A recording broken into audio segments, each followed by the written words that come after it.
الحمد للہ رب العالمین والصلاة والسلام علی سید الانبیاء والمرسلین اما بعد فاعوذ باللہ من الشیطان الرجیم بسم اللہ الرحمن الرحیم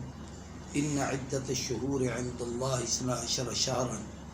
فی کتاب اللہ یوم خلق السماوات والارض منها 4 حرم ذلك الدین القیم فلا تظلموا فيهن انفسكم وقاتلوا المشركين كافة كما يقاتلونكم كافة واعلموا ان الله مع المتقين صدق الله العظيم اللهم صل على سيدنا محمد النبي الأمي وعلى آله وصحبه وبارك وسلم. سامعین و ناظرین، محرم الحرام اسلامی سال کا پہلا مہینہ ہے اور ہم مسلمانوں کا سال سن ہجری کہلاتا ہے. قرآن کریم سورہ توبہ کی آیت نمبر 36 کی میں نے تلاوت کی ہے. اس میں حق تعالیٰ سبحانہ و تعالیٰ ارشاد فرماتے ہیں کہ اللہ نے سال کے 12 مہینے جس دن سے زمین و آسمان کی تخلیق فرمائی اس وقت سے رب نے متعین کیے، ان میں سے 4 مہینے بڑی حرمت، عظمت اور عزت والے ہیں. یاد رہے کہ یہ 12 مہینے جو رب نے متعین کر دیے ہیں، دنیا کی کسی طاقت کو یہ جرأت نہیں ہوئی کہ دنیا میں اس وقت کئی سن رائج ہیں. عیسائیوں کا سن عیسوی حضرت عیسیٰ علیہ السلام کی ولادت سے وہ منسوب کرتے ہیں. ایسے سن بکرمی جو ہندو کا یا ہمارے ہاں دیسی مہینوں کا سال یا ہندی مہینوں کا سال کہلاتا ہے، جو سن عیسوی سے بھی پہلے کا ہے بکرمی سال،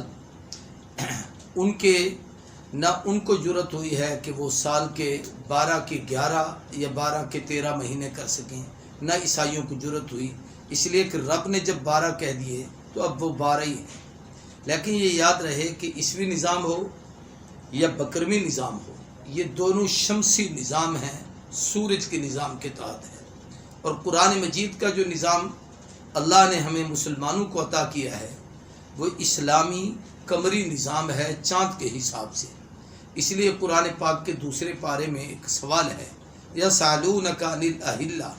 محبوب آپ سے سوال کیا جاتا ہے چاندوں کے متعلق کہ چاند کیا ہے، کہ ہر مہینے یہ ابتدا ہوتی ہے، پھر بڑھتا ہے، پھر مکمل ہو جاتا ہے، پھر آہستہ آہستہ کم ہوتا ہے. پہلی رات کے چاند کو ہلال کہا جاتا ہے، اس لیے ہمارے ہاں جو کمیٹیاں بنتی ہیں ان کو رؤیت ہلال کمیٹی کہا جاتا ہے. اس کے بعد پھر 13 تاریخ تک قمر کہلاتا ہے، پھر 13، 14، 15 کی راتوں میں اس کو بدر کہا جاتا ہے، اور اس کے بعد پھر وہ قمری نظام چلتا ہے اور آخر چاند غائب ہو جاتا ہے. اس کے دن یا 29 ہوتے ہیں یا 30 ہوتے ہیں، 29 سے کم نہیں، 30 سے زیادہ نہیں. لیکن بکرمی سال ہو یا عیسوی سال ہو، اس کے 28 دن بھی ہیں، 29 دن بھی ہیں، 30 دن بھی ہیں، اور بکرمی سال کے تو 32 دن بھی ہیں. تو وہ ان کے سورج کے نظام سے اپنی ایک ترتیب سے بنائے ہوئے ہیں. الدین یسر، دین اسلام بہت آسان ہے. چاند کے لحاظ سے نظام کو سمجھنا اتنا آسان ہے کہ بچہ بھی دیکھ کر چاند کو سمجھ جاتا ہے، بوڑھا بھی دیکھ کر کہ آج چاند کی 5 تاریخ ہے، آج 10ویں ہے، آج 12ویں ہے، آج 14ویں ہے، آج 28 ہے. اب چاند غائب ہو گیا ہے تو اب 2 دنوں کے بعد نیا چاند آنے والا ہے. لیکن سورج کے نظام کو اس طریقے سے سمجھنا ناممکن ہے. وہ روزانہ ایک ہی طرف سے طلوع ہوتا ہے، ایک ہی طرف غروب ہوتا ہے، اور جب طلوع ہوتا ہے تو اسی اپنی تابانی اور جولانی سے، اور جب غروب ہوتا ہے تو اسی اپنی روزانہ کی کیفیت سے. اس کو دیکھ کر سمجھنا بڑا مشکل ہے. اس لیے عیسوی یا جو بکرمی سال ہے، ان مہینوں کے نام اور ان کے اوقات اور ان کی ترتیب ہم اپنے کیلنڈر بناتے ہیں، ان کو دیکھ کر سمجھ سکتے ہیں. چاند یا سورج کو دیکھ کر اس مہینے کو نہیں سمجھا جا سکتا. اس لیے اسلام کا جتنا نظام ہمیں احکامات کا دیا گیا ہے وہ چاند کے نظام سے دیا گیا ہے. مثال کے طور پر رمضان المبارک کے مہینے کے روزے ہیں تو وہ چاند کے حساب سے ہے. یہی وجہ ہے کبھی سردی میں آتے ہیں، کبھی گرمی میں آتے ہیں، کبھی خزاں میں آتے ہیں، کبھی بہار میں آتے ہیں. ہمیں حج کے احکامات دیے گئے ہیں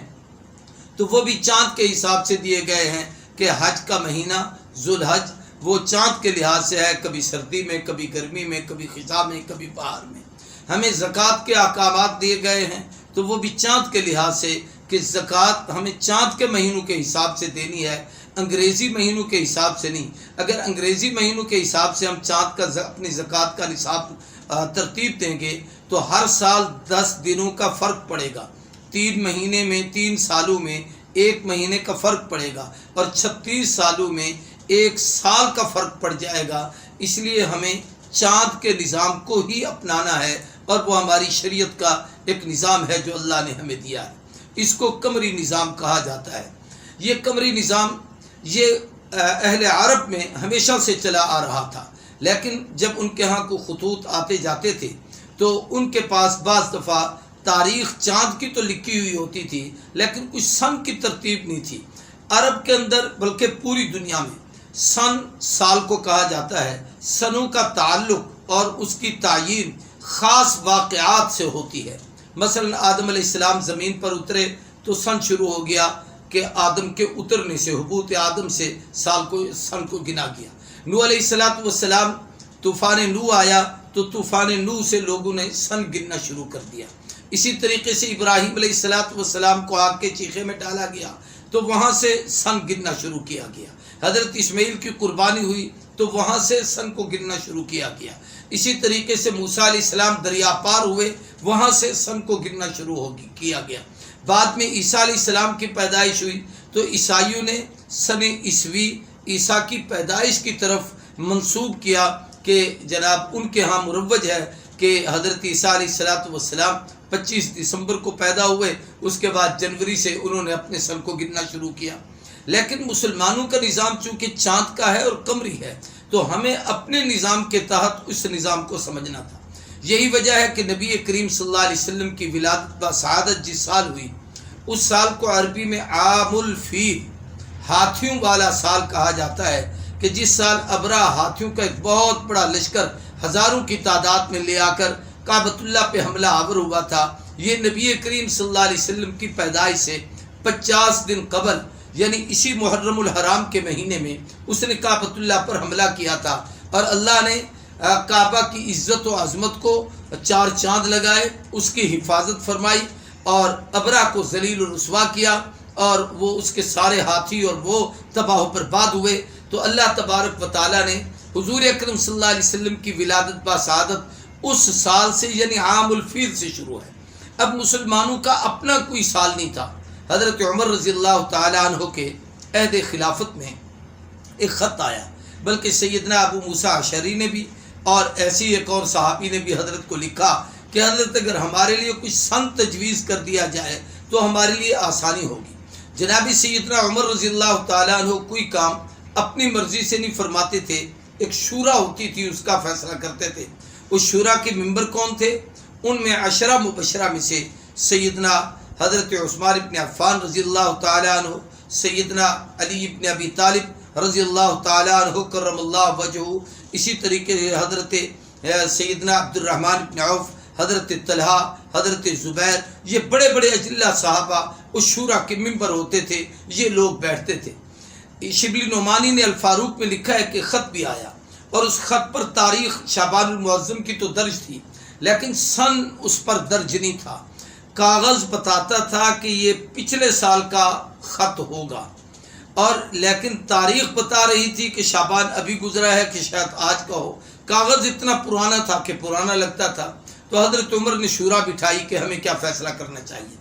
اس پر سن کے حوالے سے مسلمانوں کا سن چونکہ قمری چاند کے نظام سے تھا تو اس کے لیے 3-4 آراء سامنے آئیں۔ ایک رائے یہ تھی کہ نبی کریم صلی اللہ علیہ وسلم کی ولادت سے مسلمانوں کا سن شروع کیا جائے، تو اس پر بھی اتفاق نہ ہوا کہ بعد نے کہا کہ عیسائی اپنا سن عیسوی شمار کرتے ہیں، عیسوی میلادی، عیسائیوں کا سن بھی میلاد کے حوالے سے عیسیٰ کی پیدائش سے شروع ہو، اور مسلمانوں کا سن بھی حضور کی ولادت سے گنا جائے، تو یہ کہیں عیسائیوں کی تقلید نہ ہو جائے یا ان کی اتباع نہ ہو جائے، اور یہود و نصارہ کی مخالفت کا ہمیں حکم ہے۔ نبی کریم صلی اللہ علیہ وسلم کی وفات کے حوالے سے بھی ایک رائے پیش کی گئی۔ لیکن اس رائے پر بھی یہ اتفاق نہ ہوا، اس لیے کہ آپ کے وصال سے امت پہ جو غم اور صدمہ اور تکلیف کی کیفیت تھی، لوگ اس کو شمار کریں گے، اس کی وجہ سے غم زدہ ہوں گے۔ پھر ایک رائے یہ ہوئی کہ نبی کریم صلی اللہ علیہ وآلہ وسلم پر جب پہلی وحی آئی تھی وہاں سے ہم سال کو شروع کریں، تو اس پر بھی یہ تھا کہ ابتدائی اسلام میں صحابہ پر مصائب، آلام، تکلیفیں اور مکی زندگی مصائب اور مشکلات کا دور ہے، اس لیے اس وجہ سے بھی کوئی تعین نہ ہوا۔ بالآخر اس پر اتفاق ہوا کہ جب حضور اکرم صلی اللہ علیہ وسلم ہجرت فرما کر مکہ المکرمہ سے مدینہ طیبہ تشریف لائے تھے، تو ہجرت ایک عظیم چیز ہے۔ ہمارے ہاں ایک بات بڑی مشہور ہے کہ دین ہجرت اور نصرت سے پھیلا ہے، کہ مکے والوں نے ہجرت کی تھی، مدینے والوں نے نصرت کی تھی، تو ہجرت اور نصرت سے دین کی اشاعت ہوئی۔ تو اس کا معنی یہ ہے کہ ہجرت سے مسلمانوں کا سال شروع ہو، اور ہجرت ایک انقلابی زندگی ہے۔ ہجرت کو قرآن پاک نے بیان کیا ہے، اور پھر اسی سورہ مبارکہ میں حضرت ابوبکر اور حضور کی ہجرت کا خاص طور پر تذکرہ ہے کہ انہوں نے ثانی اثنین اذ ہما فی الغار اذ یقول لصاحبہ لا تحزن ان اللہ معنا، اللہ نے اس کا ذکر کیا ہے۔ اور جب آپ ہجرت کر کے مکے سے مدینہ طیبہ تشریف لائے تھے تو ہجرت سے بڑی تبدیلیاں اور بڑا انقلاب آیا ہے کہ مکی زندگی بڑی مشکلات کی زندگی تھی، مدنی زندگی آسانیوں کی زندگی تھی، مکی زندگی یوں سمجھیے آزمائشوں کی زندگی تھی، اور مدنی زندگی اللہ کی طرف سے انعامات اور فتوحات کی زندگی تھی۔ مکی زندگی ابتدائی اسلام اور پھر اس میں عقائد کے احکامات تھے، اور مدنی زندگی میں اعمال پر محنت ہونا شروع ہو گئی، اور عملی زندگی اس میں نماز، روزہ، حج کے فرائض اور احکامات اور عبادات اور معاملات اور معاشرت اور معیشت اور سیاست اور اقتصادیات، سب کچھ یہ مدینے میں ہجرت کے بعد اتنا بڑا انقلاب آیا ہے۔ پھر اسی طریقے سے نبی کریم صلی اللہ علیہ وآلہ وسلم ہجرت فرما کر آئے تو مدینہ طیبہ کی ریاست بنی، مدینے میں اسلامی سلطنت قائم ہوئی، مکے میں مظلومانہ زندگی تھی، مدینے میں حاکمانہ زندگی کا دور شروع ہوا۔ تو یہ ہجرت کی برکت سے سارا انقلاب تھا، اور اس میں یہ بھی تھا کہ ہجرت سے نبی اور صدیق کی دوستی کی ایک یاد بھی تازہ ہوتی ہے، اور ہجرت کا ذکر قرآن کریم نے بھی کیا ہے۔ تو اس پر اتفاق ہو گیا صحابہ اکرام کا کہ مسلمانوں کا سن ہجری ہونا چاہیے۔ اب یہ مسئلہ پیش آیا کہ اس سال کی ابتدا کس مہینے سے کی جائے، کیونکہ مہینہ بھی ہجرت نبی کریم صلی اللہ علیہ وسلم نے سفر کے مہینے کی 27 تاریخ کو مکے سے نکلے تھے، آپ روانہ ہوئے تھے حضرت ابوبکر صدیق کو لے کر، اور جناب علی کرم اللہ وجہہ کو اپنے بستر اطہر پر سلا کر، اور سیدنا صدیق اکبر رضی اللہ تعالیٰ عنہ کو ساتھ لے کر 3 دن آپ نے غار میں آرام فرمایا۔ پھر اس کے بعد چوتھے دن یعنی یکم ربیع الاول کو وہاں سے نکلے، اور آپ مسلسل سفر کرتے ہوئے مدینہ طیبہ پہنچے، قباء کے مقام پر کچھ دن قیام فرمایا، اور اسی ربیع الاول میں مدینہ طیبہ میں داخل ہوئے۔ گویا یوں سمجھو مکے سے مدینے پہنچنا یہ سارا ربیع الاول کے مہینے میں ہے۔ میں ربیع الاول کی خصوصیات کے حوالے سے جب عرض کروں گا تو وہاں یہ باتیں بھی کچھ عرض کروں گا۔ میں عرض یہ کرنا چاہتا ہوں کہ یہ ہجرت سفر کے آخر میں اور ربیع الاول کے اوائل میں ہے، تو ہمارے سال کا پہلا مہینہ کون سے شروع ہونا چاہیے؟ اس کے لیے بھی صحابہ اکرام رضوان اللہ تعالی علیہم اجمعین کی مختلف آراء تھیں۔ ان میں حضرت طلحہ رضی اللہ تعالیٰ عنہ کی رائے یہ تھی کہ رجب المرجب سے، اسے چونکہ اشہر حرم میں یہ داخل ہے، اس مہینے سے شروع کیا جائے۔ عبد الرحمن ابن عوف کی رائے یہ تھی کہ رمضان المبارک سے ہمارا سن شروع ہونا چاہیے۔ بعض صحابہ کی رائے یہ تھی کہ ربیع الاول سے مسلمانوں کے سال کی ابتدا ہونی چاہیے، اور جناب سیدنا علی کرم اللہ وجہہ اور جناب سیدنا عثمان ابن عفان رضی اللہ تعالیٰ عنہ، ان جلیل القدر دونوں بزرگوں جو دونوں رسول اللہ کے داماد تھے، دونوں خلیفہ راشد اپنے اپنے وقت میں بنے، دونوں امام عادل بنے، اور دونوں عظمتوں کے تاجدار بنے، ان کی رائے یہ تھی کہ محرم الحرام اشہر حرم میں ہے، کہ قرآن نے کہا کہ سال کے 12 مہینے ہیں، ان میں سے 4 مہینے ایسے ہیں جو بڑی عزت، حرمت، تعظیم و تکریم والے ہیں، تو ان میں سے ایک مہینہ محرم الحرام ہے۔ تو مسلمانوں کے سال کی انتہا بن جائے گی ذوالحج، وہ بھی حرمت کا مہینہ ابتدا بن جائے گی محرم، وہ بھی عزت و حرمت کا مہینہ اور وہ بھی بڑا بابرکت، یہ بھی بڑا بابرکت۔ اور بعض علماء نے تو لکھا ہے کہ والفجر ولیال عشر والشفع والوتر، اس کے اندر جو قسمیں اٹھائی گئی ہیں کہ فجر کی قسم، 10 راتوں کی قسم، اکثریت علماء اس طرف گئے ہیں کہ اس سے مراد ذوالحج کے مہینے کی قسمیں پہلی 10 راتوں کی ہیں، اور بعض نے کہا کہ جیسے ذوالحج مراد ہے، بعض کے نزدیک محرم کا پہلا عشرہ اسی طریقے سے بابرکت، باعظمت اور بڑی عزت و کرامت والا ہے، وہ مراد ہے۔ جیسے وہاں 10 تاریخ بڑی محترم ہے، ایسے یہاں 10 تاریخ بڑی محترم ہے، وہ حج کا مہینہ ہے اور یہ حج سے واپسی کا مہینہ ہے۔ تو اس لیے محرم الحرام پر حضرت علی نے فیصلہ فرمایا، تو میں یوں کہہ دوں تو بے جانی کہ حکومت تو عمر ابن خطاب کی تھی، حاکم تو عمر تھے، لیکن وہاں جج، قاضی، جسٹس، فیصلہ کرنے والے جناب علی ابن ابی طالب کرم اللہ وجہ تھے۔ تو سیدنا علی نے فیصلہ فرمایا کہ محرم سے مسلمانوں کے سال کی ابتدا ہو، اور محرم کی اپنی بہت ساری خصوصیات ہیں، چونکہ نبی کریم صلی اللہ علیہ وسلم نے اس کی بہت ساری خوبیاں ارشاد فرمائیں۔ اسی طریقے سے محرم الحرام کے روزوں کو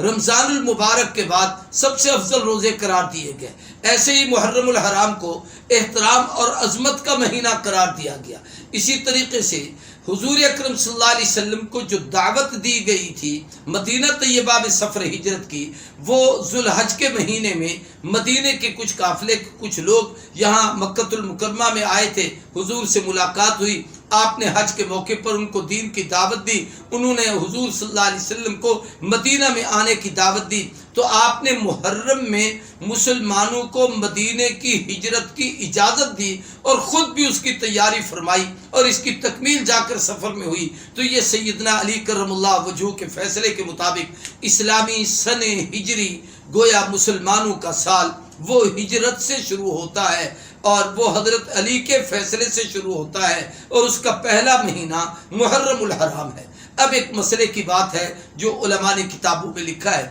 وہ یہ ہے کہ امت مسلمہ کو دینی اور شرعی مسائل کو یاد کرنا ہر مسلمان کی ذمہ داری ہے۔ اسلامی سن یاد کرنا کہ یہ ہمارا کون سا سال چل رہا ہے ہجرت کے لحاظ سے، جیسے عیسوی سن لوگوں کو یاد ہے، ایسے ہجری سن یاد ہونا چاہیے۔ پھر اس کا مہینہ یاد رکھنا کہ یہ اس کا مہینہ کون سا ہے، انتہائی معذرت کے ساتھ یا ہمیں محرم الحرام کے مہینے کا پتہ ہوتا ہے، یا بعد میں ربیع الاول شریف کا پتہ ہوتا ہے، یا پھر ہم جا کر رمضان المبارک کا پتہ کرتے ہیں اور اس کے چاند دیکھنے کا اہتمام کرتے ہیں، یا پھر رمضان گزرنے پر شوال کا چاند عید کی وجہ سے دیکھنے کا اہتمام کرتے ہیں، ورنہ ہمیں اسلامی تاریخوں کا پتہ ہوتا ہے، نہ ہم ان تاریخوں کی اہمیت سے واقف ہیں، نہ ان کے ادوار اور احوال سے واقف ہیں۔ اس لیے علماء نے لکھا ہے کہ فرض کفایہ کا درجہ رکھتا ہے سن ہجری کو یاد کرنا، اسلامی مہینوں کو یاد کرنا اور ان کی تاریخوں کو یاد کرنا۔ کیا مطلب کہ جس جگہ ہم رہتے ہیں، جس علاقے میں ہم رہتے ہیں، وہاں کے سارے لوگ اس کو یاد کریں بہتر ہے، ورنہ کم از کم کچھ لوگ تو ایسے ہوں جن کو اسلامی مہینوں کے نام آتے ہوں کہ یہ محرم الحرام ہے، پھر آگے صفر المظفر ہے، پھر آگے ربیع الاول ہے، پھر ربیع الثانی ہے، ایسے جمادی الاولیٰ ہے، جمادی الاخری ہے، رجب المرجب ہے، شعبان المعظم ہے، رمضان المبارک ہے، شوال المکرم ہے، ذوالقعدہ ہے، ذوالحجہ ہے۔ یہ باقاعدہ 12 مہینوں کے نام یاد رکھنا، پھر ان کی تاریخیں یاد رکھنا کہ آج قمری چاند کے لحاظ سے کیا تاریخ ہے، اور یہ بھی یاد رکھیے کہ اسلامی تاریخ مغرب کو شروع ہوتی ہے، جب آج دن کو شام کو سورج غروب ہوتا ہے تو اس کے غروب کے ساتھ پہلی تاریخ ختم ہو گئی۔ اب جو اگلی تاریخ ہے یہ رات اگلے دن کے اندر شمار ہوگی، اب رات سے اگلی تاریخ شروع ہو جاتی ہے۔ ہمارے یہاں بعض دفعہ لوگ اس دن کو تو تاریخ شمار کرتے ہیں، رات کو پہلے دن کے ساتھ متعین کرتے ہیں، یوں نہیں ہے۔ عیسائیوں کے ہاں رات کو 12 بجے تاریخ بدلتی ہے، ایسے بکرمی سال والوں کے بھی۔ اور دیکھیں آپ اسلامی نظام کی عظمت کو دیکھیں کہ جب مسلمانوں کی یہ تاریخ بدل رہی ہے تو پہلے دن سورج باہر تھا، اب سورج غروب ہو گیا ہے، اس وقت عصر تھی، اب مغرب ہو گئی ہے، اس وقت 4 رکعتیں پڑھی تھیں، اب 3 پڑھیں گے۔ اس میں نماز کے اندر جہر، صوت، آواز اونچی نہیں تھی، مغرب کی نماز اونچی آواز سے پڑھ رہے ہیں۔ اس وقت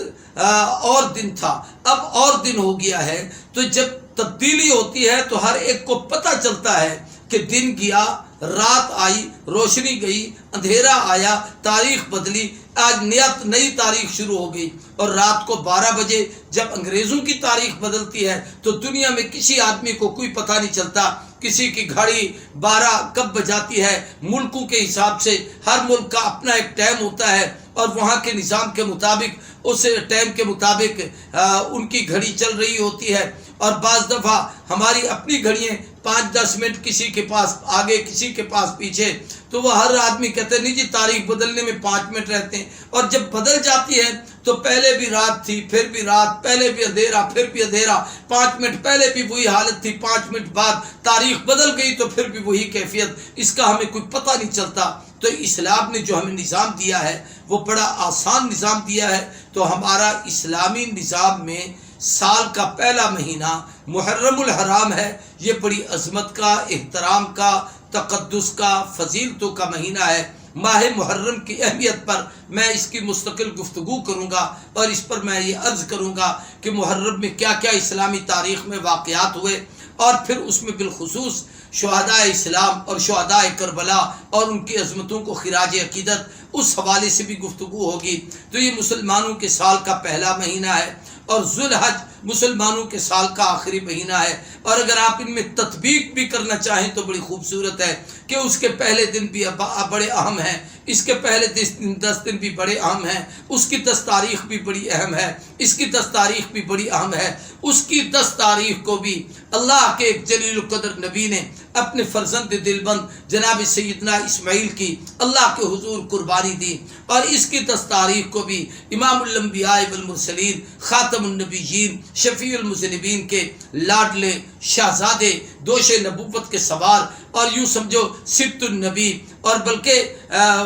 جگر گوشہ رسول، اور حضرت سیدنا علی ابن ابی طالب کے فرزند ارجمند، سیدہ بطول کے لخت جگر حضرت حسین ابن علی نے جام شہادت نوش کیا، اپنی قربانی پیش کی۔ تو یہ دونوں مہینے عظمتوں کے بھی ہیں، احترام کے بھی ہیں، عزتوں کے بھی ہیں، قربانیوں کے بھی ہیں۔ یہیں سے مسلمانوں کے سال کی ابتدا بھی اس عظمت والے مہینے سے، اختتام بھی اس عظمت والے مہینے پر۔ تو یہ میں نے آج مختصر سی گفتگو کی ہے۔ سن ہجری اور ماہ محرم مسلمانوں کے سال کا پہلا مہینہ، اور اس مہینے کی عظمت کو یاد کرنا، یہ چند چیزیں آپ کے سامنے عرض کی ہیں۔ پھر باقی باتیں انشاءاللہ اگلے درس میں۔ وآخر دعوانا الحمدللہ رب